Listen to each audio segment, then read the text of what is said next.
Hello and welcome to episode number 100 of the Bike Talk with Dave podcast. I honestly can't believe it's been 100 episodes since we started this thing almost 2 years ago. Not even 2 years, and we're at episode 100. Yes, that means either it's not a weekly podcast or it's a weekly podcast with bonus episodes. And that's what we've got here. I've worked hard to hit almost every week.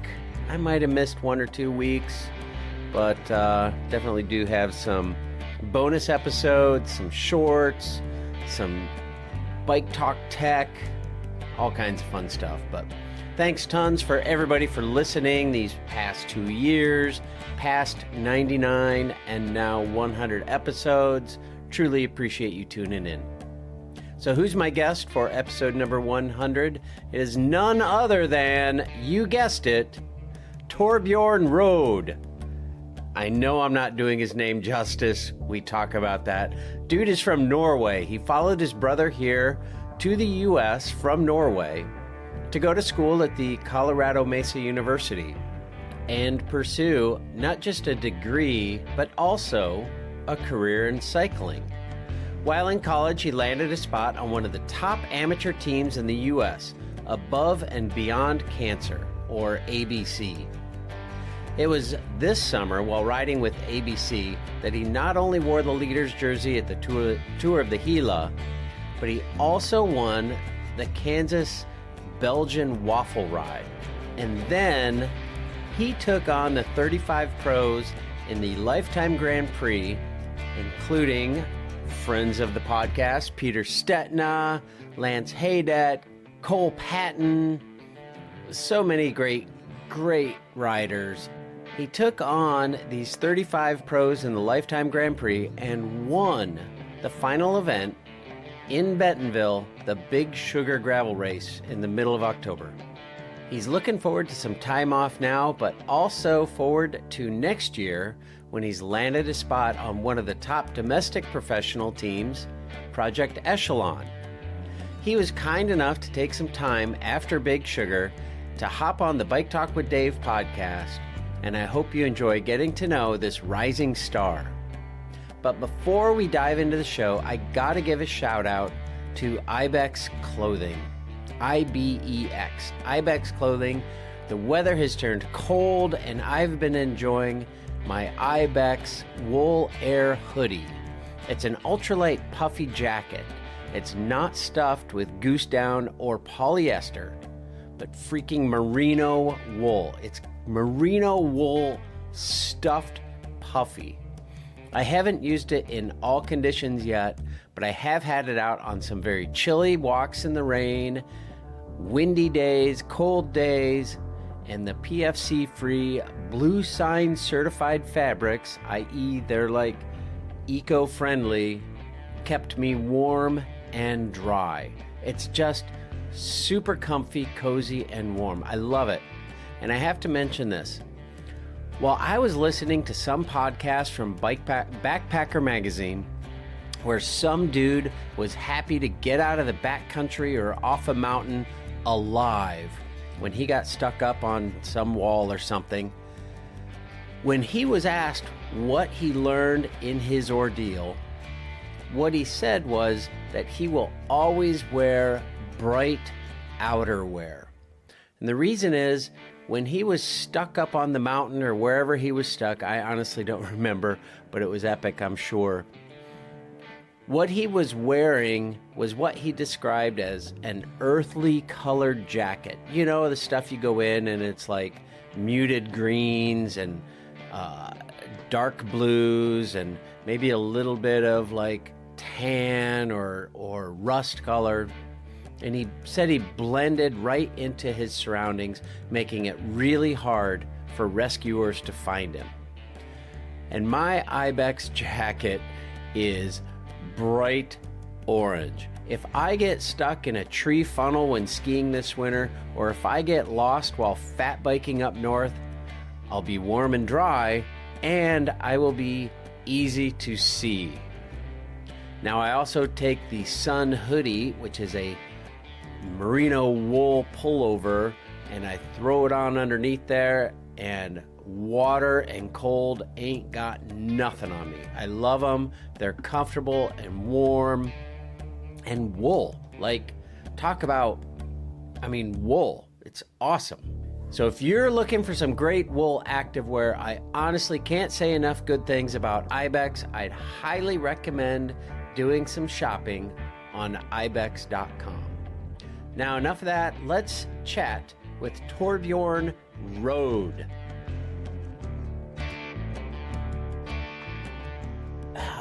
Man, I'm just gonna say Torbjorn Roed.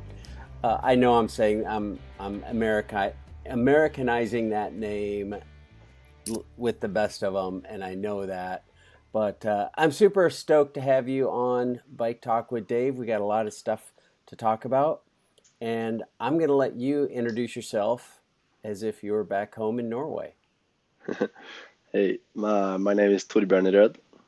Yeah, I wouldn't have gotten that. That was smooth as silk, man. I love it. I love it. I had some good practice. Yeah. Dude, you have been killing it this year. Uh, I've done a little introduction to lead into this, so people know that you're on. Do you just call it ABC? Yeah, ABC. I like to give the full name, Above and Beyond Cancer, which is near and dear to my heart. We'll talk about that in a hot minute. But geez, ABC took a big step forward this year. I talked to your DS, Chris Daggs, in the spring, and I was like, "What's your goal at ABC?" And he's like, "Well, we want to be the best amateur team in the country, and we've got some of the people to do it." And he mentioned your name and said, "You keep your eye on Toby. We'll just call you Toby. How's that? Keep yeah, Toby sounds great. keep your eye on Toby." And holy cow, man, what a year you've had!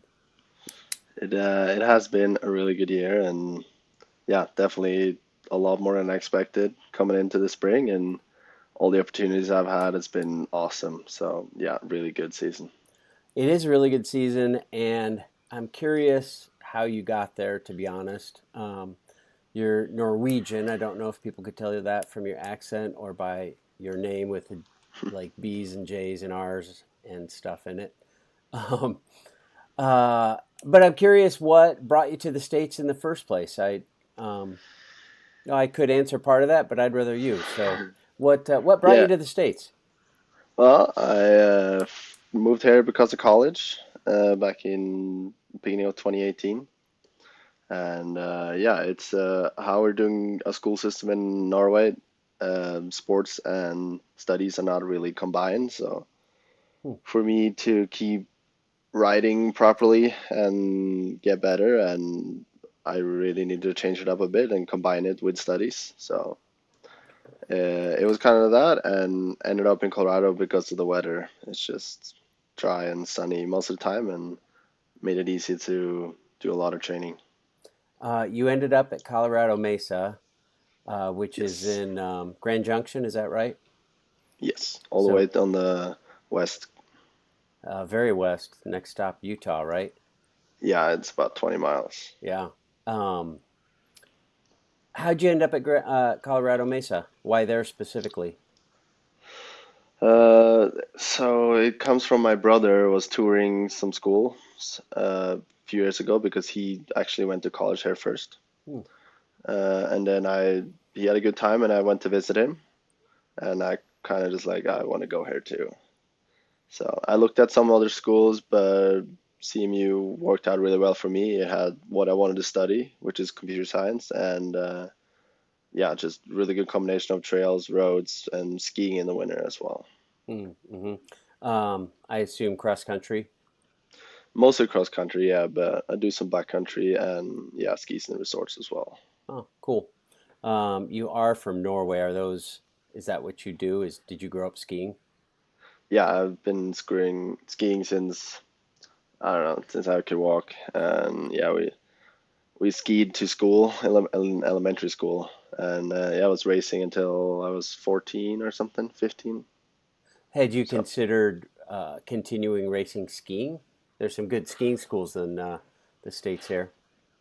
Well, I kind of fell in love with cycling too much, uh, and I guess I enjoy the heat more than the cold, so I ended up switching to a summer sports instead of a winter sports.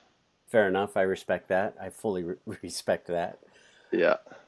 Um, and holy moly, you do everything on a bike, it seems. Um, I mean, you're great time trialist, great on the road, great mountain biker, great on the gravel. Like how do you put all of that together? Um, I mean, you've done well in all of those things. I mean, they're so diverse, so varied, and you're good at all of them. Like, how does that even come to be? I don't know. I started off with mountain biking, which is a really good one. You need the technical skills and pedaling and all of it. So just start off with that and switch to road later on and some cross. And then kind of just I moved to the US to continue road cycling, and then I picked up mountain bike as well. And with the college, they had a bunch of track bikes, so they put me on the track as well, and I had a really good time there. So I've just kind of been switching between bikes all the time, and it yeah, I clearly have some good legs that work out on all different bikes, and yeah, I'm just having a lot of fun with training on different bikes and racing on different bikes as well. So I get a little bit of experience and skills from all the different disciplines that I can like kind of cross in races. So it's been good. If you came over here in 2018, I'm going to assume you either just graduated or you're close to graduation. Um, so I'm guessing you 22, 23 years old? Well, I'm a little older. A little older? All right. I'm actually 26 26? An old man because there. Okay. So you're shaving I now, right? started, yeah, sometimes. I started college when I was 20 because we finish high school a year later in Norway Oh, than in the okay. US. Cool. So I did another year as well where I just worked, earned Mm, some money, and rode some bikes and figured out what I wanted to do. mm-hmm. And then, yeah, it's college over 5 years to get everything done with a lot of cycling. And yeah, I graduated last fall. Congratulations on that. Thank you. The reason I bring up your age, um, although now you're a little older, so you've got a little more time with them, a little more, I'm going to say, maturity. But if you had to pick just one bike at this point, what would it be? I guess it's a road bike. Really? Yeah, it's definitely the one I spent the most time on the last year. Maybe 85% Wow. of my time Dude, on it. Yeah, I believe that about your time on it, but man, you've had some success on other bikes, which that's true. you've had some great success on other bikes for sure. Um, Yes. so I know ABC um, is basically a road team. Obviously, people can Yes. enter other races, which is cool. Um, Yeah. They have good support and they support you in, yeah, gravel and cross and other things too. yep, yep. But it's basically a road team.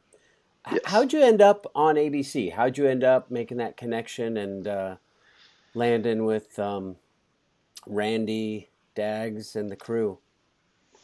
It was March of or February maybe 2020. Hmm. And I had a good friend that was just joining ABC for that year.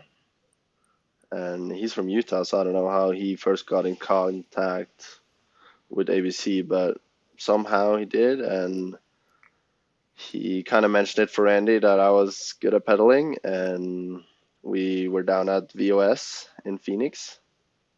And yeah, I had some pretty good results on the TT and the road race, and I ended up talking to Randy afterwards. So then I got on the team already in 2020, Mm-hmm. and then not much happened for some reason. Yeah, right. But then I was in back there for 2021, and then I had a 2022 with a Canadian team where I got just as a Canal team. We raced a bunch in Europe, Mm. but it ended up being a little expensive, and yeah, I was back in ABC for 2023. Nice. How'd you manage 2020? Did you still go to school? Did you stay in the United States, or did you go back home? I stayed in Colorado the whole time actually. Did you? So that was a year and a half without being in Norway, so that was a little different. Yeah, wow. But yeah, we had a lot of online school, so it was a lot of just writing. Yeah, So probably the best shape of your life, huh? I had a really good winter that winter as well, so I was on a good one and ended up just going for a bunch of KOMs because it's fun, and then set out on a big challenge in late May 2020 to just see how much I could ride in a week, and it kind of escalated, and I ended up doing just over 1,000 miles, In a and week? yeah, in Oof. 7 days. Jeez, man. So it's about 7 days solo, 51 hours. So it Uh, was a good one. 100 165 miles a day, 170 miles a day. There was the plan was just to do 125 every day, and Oof. then one of the days ended up being 200 miles and some like 170, 180. Dang. Were you So exhausted or did you feel pretty good? I had really good legs the whole week, but the next week I had some good naps. I fell asleep mid conversation, but rested up and then did like my best power test I I'm ever had. I'm sure you did. Have you beaten that power since then? I actually did this summer, so Oh, wow, yeah, cool. You have had a yeah, great summer for sure. yeah, it worked out.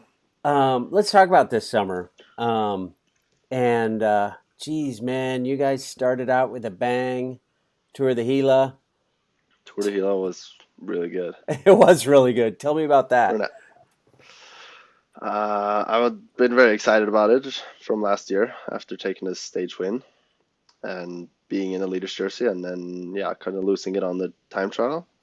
So it's one I was really looking forward to, and was going to be a little different with Lopez in there, For sure. and but I still committed the first day and ended up second, and it was a good time. And then Lopez ended up crashing out stage two. I was in the leader's jersey. Time trial was great, and yeah, I stayed up on the crit. And then Sunday, we knew Oscar Sevilla was going to be the biggest threat, and Alex Hohen watched his wheel, and we ended up switching around. But an amateur going 1 and 3 in a UCI race, it was pretty solid, and we were all very happy about it. Yeah, you should be very happy. We celebrated here in Des Moines, that's for sure. Yeah, Yeah, that's good. we were very excited for all of you. It was a great confirmation that Randy and the ABC crew were on the right track. Yeah, it was the whole team was riding really well all week, and we sadly lost two riders already in the crash on the second stage. So we're down to four guys in a leader's jersey, but we did really well and yeah, fought it off. 1 and 3 was perfect on the day. Yeah, no doubt, no doubt, and one of the biggest races in the states. Yeah, definitely. Um, After that, I know, or it looks like anyway, you went to Europe quite a bit this year, or spent some time there, did a few races. Yeah, I had about 3.5 months in Europe that summer, uh, and it all kind of worked out because of my good racing in the Gila. I got invited to race with the national team Hmm. for some of the pro races in Norway. Mm-hmm. So I did the Tour of Norway and Arctic Race of Norway, Was it and good to be back home? yeah, it was really good to be back home. We had some good weather, and it was just incredible to get the race with the big boys at the Tour of Norway and experience some really good support and just race with the national colors in your own country is kind of the dream. So Yeah, that's very cool. Um, am I now collegiate?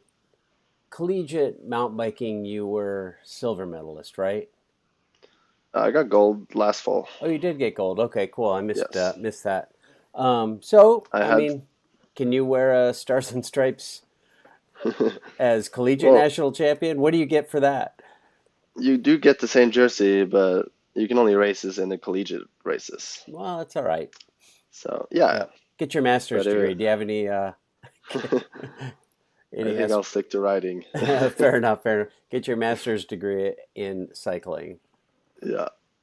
Well, now Um, the nationals already been this year, so now I can't ride it anymore. oh, fair enough. That's true. Fair Yeah. enough.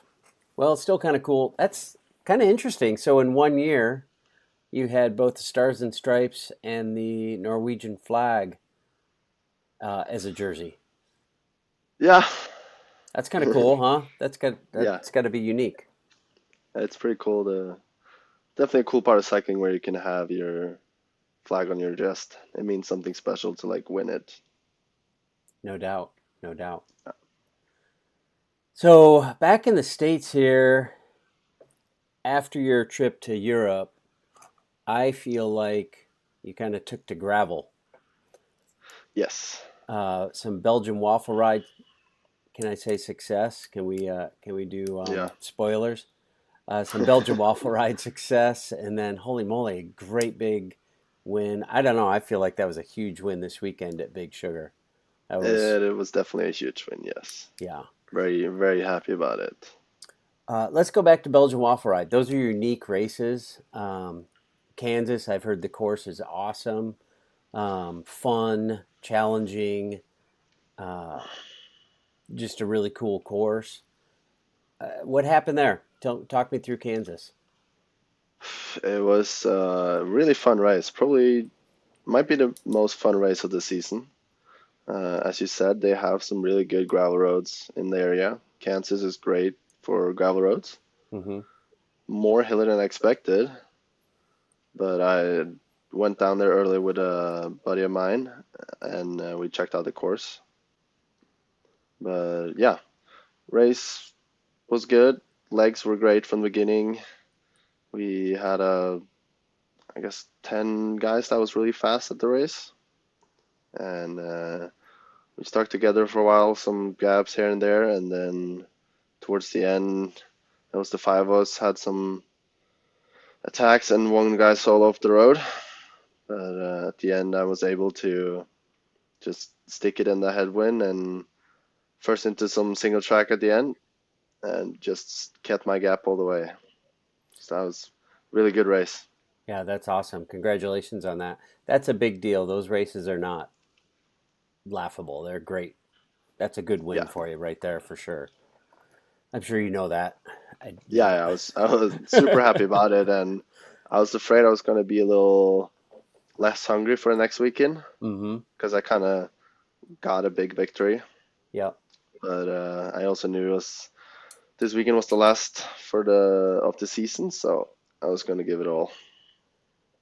Yeah. So just 1 week later was the Big Sugar, and you are not doing the Lifetime Grand Prix this year, I'm not. correct? I And did apply, but I didn't get in. got to ramp up that social media presence, I guess, Maybe. huh? Yeah, seems like it. That was, I'm working on that was an editorial by Dave. Um, it. uh, they're probably regretting not having you there after this weekend. Again, editorial by Dave. Um, so only 1 week later, and the Lifetime Grand Prix. I know we've got on the road Tour of the Gila, Redlands, Joe Martin, Tour of America's Dairyland. I mean, we've got some substantial races, but I feel like in the States right now, the big thing is the Lifetime Grand Prix. And all the best domestic racers are signing up for and applying for the to get into the Lifetime Grand Prix and chase that 250 grand. Um, So you go into Big Sugar with everyone. To be a part of the Lifetime Grand Prix, you cannot skip Big Sugar. You have to do Big Sugar. Everyone is there. The best in the country are there. Keegan Swenson, who just freaking got fifth at the UCI World's gravel race, is there. Peter Stetina, Pro Tour rider, there. Like all these guys are there, and you just show up with your ABC amateur cycling team jersey on. What's going through your head at that starting line? Do you feel like you've got a shot, or are you like, I'm just gonna see what happens? I've I felt pretty strong for a while. I just haven't 100% getting it out in some races. So I was definitely sitting on the start line and like I wanted to fight for a top five if I kept air in my tires. So That's I, fair.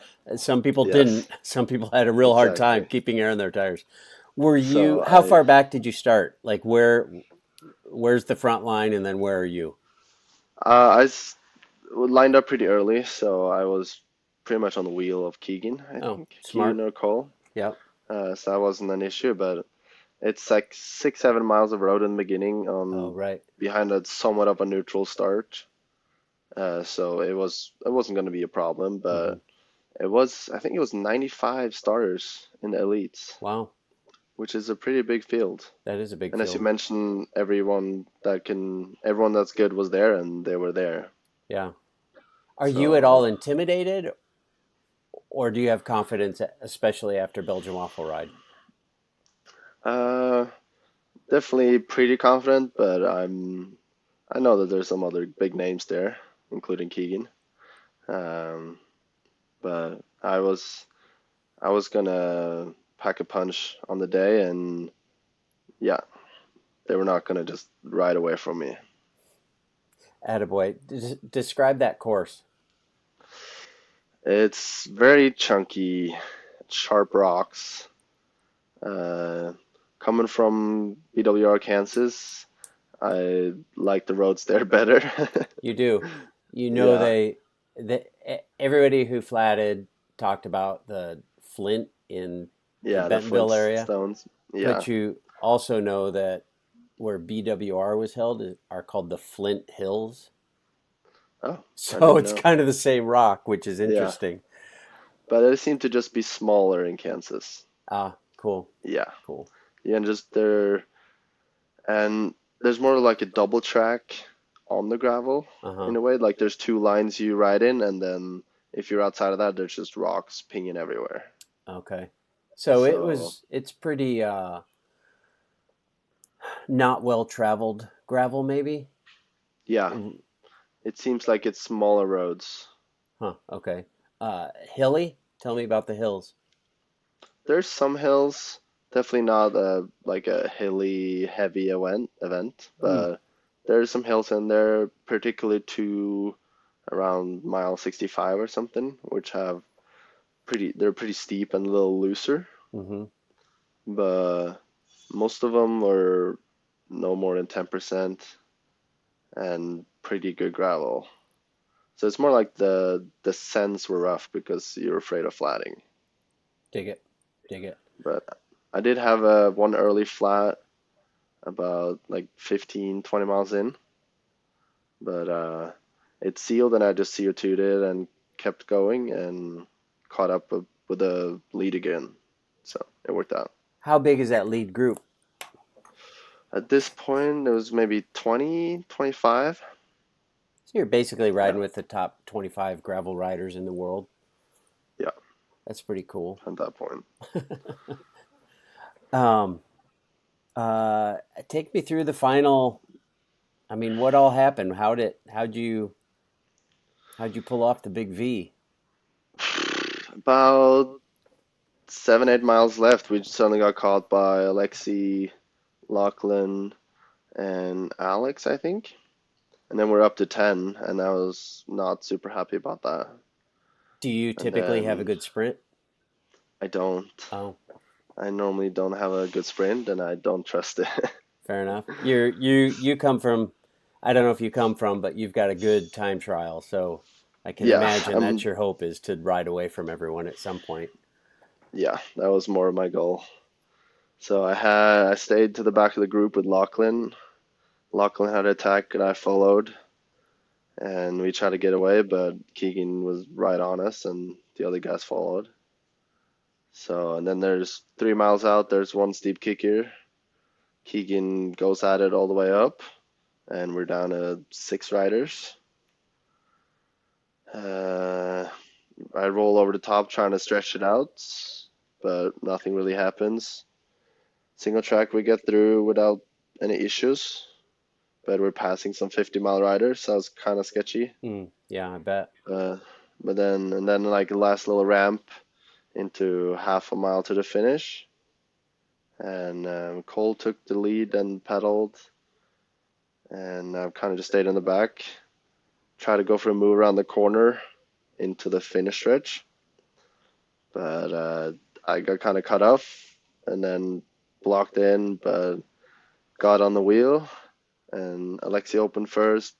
Brendan went around, and I took his wheel, and I was able to kick it. And just at the finish stretch, I really no idea what went through my head because I did not expect to do that. It's awesome. I'm sure you've seen it from above. Yeah, it It, looked great. it did look great. That was all pro, man. For riding on an amateur squad, that was all pro for sure. Yeah, it Uh, looked great from the top. it did look great from the top. And it's interesting. I've talked about I'm an old gravel guy, did Trans Iowa number 2. Um, and gravel has changed a lot since those days. And so to Mhm. see freaking helicopter coverage of a gravel race in the States is top That is notch.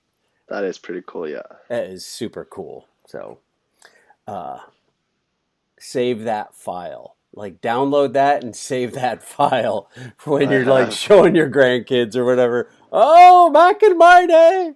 Yeah, that's awesome. That was a great finish, great win. Um, what was it like at the finish line? How were you treated? How were people's reactions? I mean, honestly, who's Torbjorn, right? Keegan's That was supposed to win. Cole's definitely, supposed to win. Payson's supposed to win. Alexi's yeah. supposed to win. Lachlan's supposed to win. Who? Who won? What? It definitely wasn't. I was listening to the speaker, and they were struggling to say my name, but also just really didn't know what just happened. And everyone kind of seemed to like. There was one girl that walked up to me. I was like, Were you the one that won?" Even though there's 5 of us standing in there, so there couldn't be that many others. But yeah, it was a lot of fun, and yeah, quite a surreal experience. I We're going to talk about where you're headed next year, which is well earned, and I'm excited for you. But were people like patting you on the back, like, "Dude, I got a place for you next year"? Did you get a bunch of invites that afternoon? I got some people reached out definitely, and it's been a lot of interest after. It's been awesome to get all the messages, and yeah, a lot of good friends are really stoked for me, so that's awesome. Yeah, for sure. I'm sure good friends are stoked for you. Um, before we dive into next year, are you done racing this year, or are you going to do some cross? You got some gravel left. You got fat biking.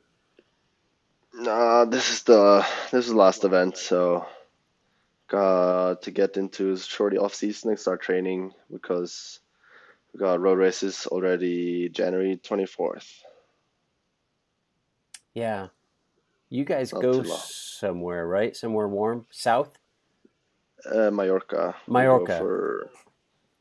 for some racing, Nice, but I'll be in Tucson before that to train. So awesome. That's too bad. Very different than Norway, yes, in a good way. a warm way.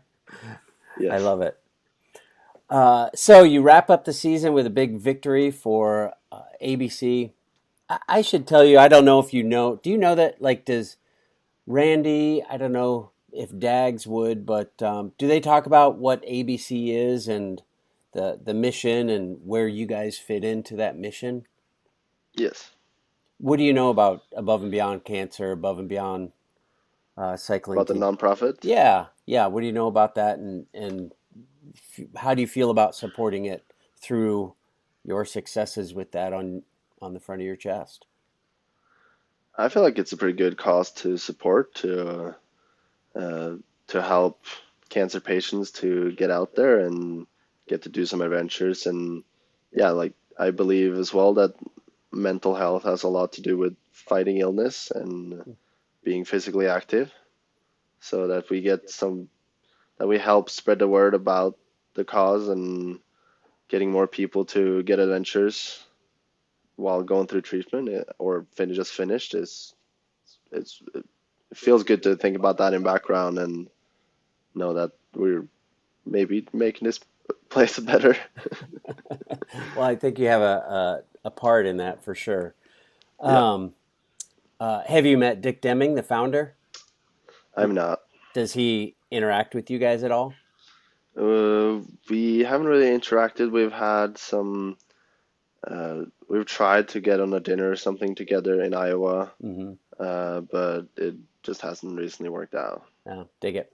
He is a super busy man. He is head of the Mercy Cancer Center here in town. I should say Dr. Dick Deming.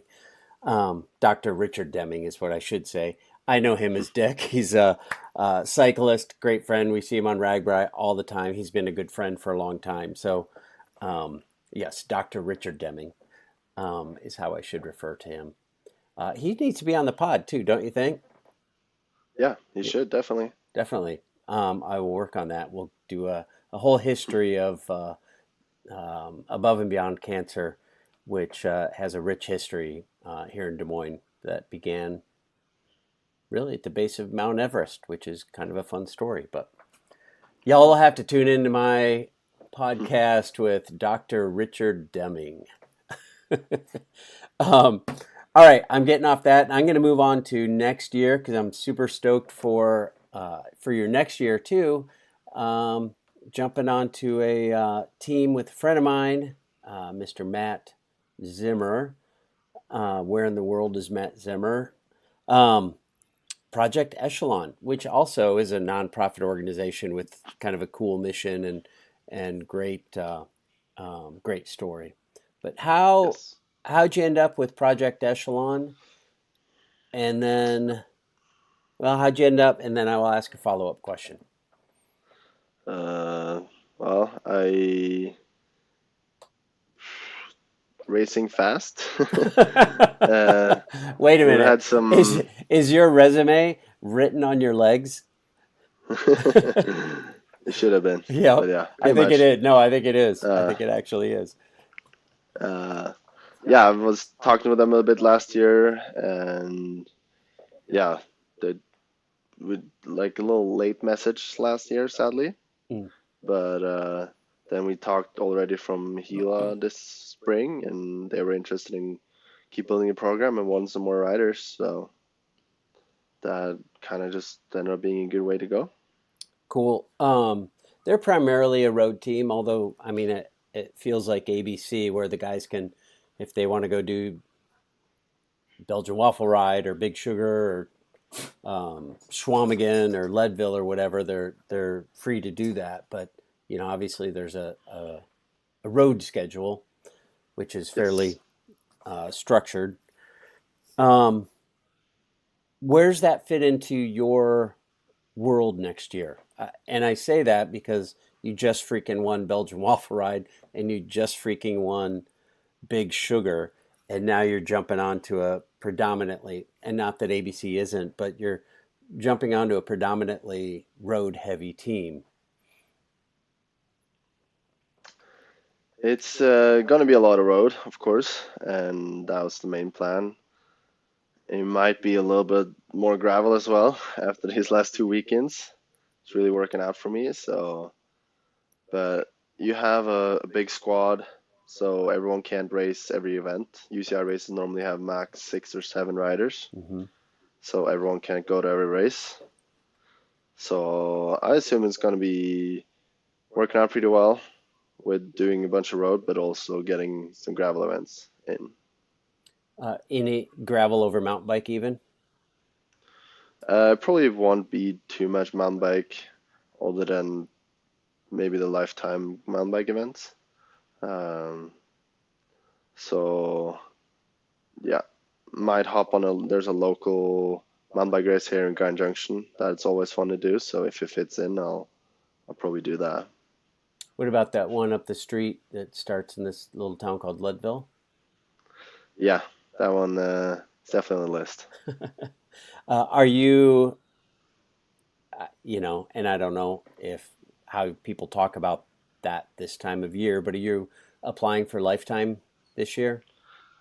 Yes, I am. So what happens with Project Echelon if you get accepted to lifetime? They just know that on these 7 dates you're going to be in it wherever. Well, pretty much. You don't only have to do 5 of the 7 events, True. so that's also helpful. Uh, but we decided, as when we were planning out the me being at Echelon, we just decided we'll figure out what we do if I get in, and now it seems like there's a higher chance of me getting in. So we'll definitely have that talk hopefully soon. Yeah. When's the whole application process for lifetime? It's actually last day today Oh, did you to get it apply. in there? I have, Nice. Um, and then I think there's 2 weeks or so before they publish it. dig it. What was your what was your special sauce you put in the application that they really won't be able to pass on? Probably Big Sugar 2023 winner. Again, my resume is written on my legs. Read it and Yes. weep, Keegan. That's awesome. That's awesome. I love it. It was interesting talking to people who were some who got into Lifetime and some who did not about the application process the first year. And obviously, there wasn't the kind of track record with those specific events that there is now. Um, but it was interesting asking people like, would you put in the application to make them pick you, or why didn't you? Yeah. What'd you miss in your application, or whatever? But yeah, I feel like your application was in Bentonville. I think so. I definitely spent more on my time last year on the application last year. Yeah. Do you know why they Uh, didn't pick you? What was it that kept? I'm pretty sure mostly because of my result, because I hadn't done a single gravel race before this year. Oh, that would have some. I would think that they. Yeah, I think you're right. Yeah, I think you're and right. I also they're using mostly their athlinks for results, Oh. and my road results really didn't get in there. So Hmm. Um. So how does Project Echelon change your year next year? Like what's going to be different for you next year compared to this year? we'll have more support and more budget to do more races and travel. Uh, and I think we'll know a bit longer out what races we're doing, and just having more races. Mm-hmm. So yeah, with road and gravel, it's definitely going to be busy. Yeah, for sure. What's your ultimate goal? Where do you want to take this? Well, ultimate goal, I guess, is just to be able to live of riding. Uh, it, I'm having fun on the gravel. Having fun on the road, and mostly just exploring on my bike. So, but Road Pro is probably the highest goal. Really? In Yeah. Europe? Yes. Dig it. Dude, you're 26, you said? Yes, Get on it, man. I am doing what I can. I I think I think I there's maybe just more. uh isn't Tade 25 and Yeah, that's the issue. yeah, those kids are young. Yeah, but they're going to be burnt out and it'll be time for you to sweep in and Yes. take over that yellow jersey. Let's Um, see. does Project Echelon really help you toward that goal? Yes. In what way? Like, what's their? We're just doing more road races in Europe, which is the plan, Hmm, and get to do race with a stronger squad. uh-huh. So I think that's the right way to go. Dig it.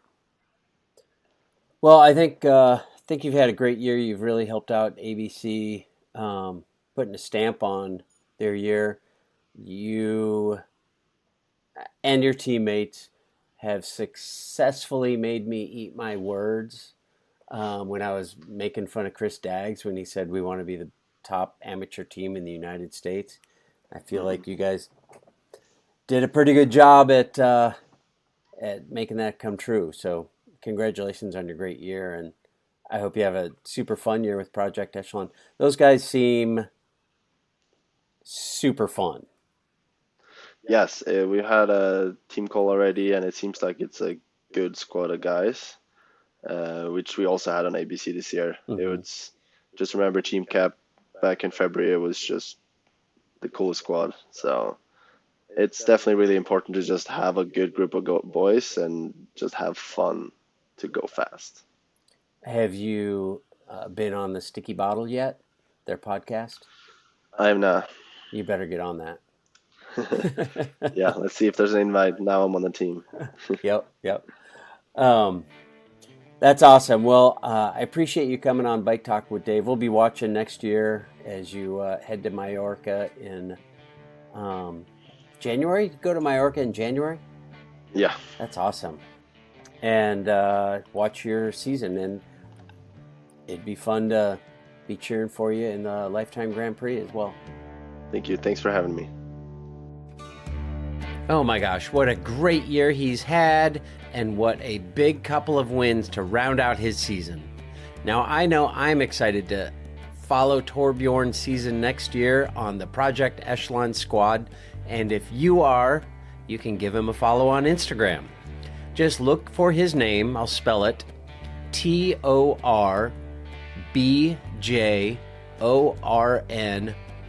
TORBJORNROED. Torbjorn Roed. Look for him on Instagram. And I just really want to thank him again for taking time to share his story on Bike Talk with Dave. Now, I'd also like to thank you for tuning in today. If you enjoyed today's podcast, I would love it if you would rate and review on your favorite podcast platform, and give us a follow on Instagram and Facebook. I have to admit, I'm a little more active on Instagram, but we're on Facebook too. So if you don't want to miss a show, give those two things a follow. And we are also on YouTube, which is super cool. So if you take your podcasts on YouTube, we are there. Look for Bike Talk with Dave channel on YouTube. Now, if you really love the show, I would welcome you to support it financially. Just look for Bike Talk with Dave at buymeacoffee.com, and when you drop a few coins in the bucket, I'll be happy to send you a sticker. I will also give you a sticker if you hit me up at a ride next year and say you're a fan of the show. I know we'll be headed to the Rattlesnake Gravel Grind and tackling all the surfaces at Core 4. Who's ready for some Core 4 news? After a huge spike in riders and a super thank you to everyone for coming out this year, these guys jumped right back into the fire. It's no surface untouched again for 2024 because Core 424 has a sweet sound to it, no doubt. New routes, new distances, and a new you. That's right, y'all, they are mixing it up with more surprises and delights. New for 24 is the Core 40 distance. just a bump up from the 20 mile and still has all the farmscapes and B roads and champagne gravel you'd expect from the folks at Core 4, just without the single track. They're telling us 60 is the new 50, miles that is. It's a no-surfaced, untouched, podium-eligible route with all the cats in addition to their marquee 100-mile event. It's the perfect blend of competition and community. We want Core 4 to be on your event calendar for 2024. Jump on Bike Reg today, snag your spot before this event reaches its cap. Come ride the wave and get more bodies on bikes. It's blazing hot action every year, and they'll keep the fire stoked all winter long with the 20, 40, 60, or 100-mile route. Core 424 has something for everyone. It's time for the next time. Let's go!